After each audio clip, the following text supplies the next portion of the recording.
Mwezi wa Mei ambao ni mwezi wa Mama Bikira Maria. Na nikiwapa historia kwa ufupi kwamba tukiangalia katika karne za kati, medieval period, tunaona kwamba mwezi wa 5 huwa ni mwezi ambao ni mwezi wa masika ambapo mimea inatoa maua.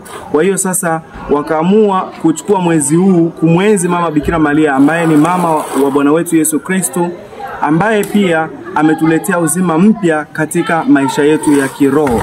Na hivyo kuanzia karne hizo za kati wakaanza kuchukulia kwa namna ya pekee mwezi wa 5 kumheshimu Mama Bikira Maria, lakini pia kutoa ibada mbalimbali kwa ajili ya Mama Bikira Maria. Hii tamaduni imeweza kuchukua nafasi ya upekee karne ya 18 ambapo mapadi wa Jesuiti walichukulia mwezi huu kama ibada maalum kwa ajili ya kuombea wanafunzi ambao walikuwa wakienenda katika maadili yasiyopendeza.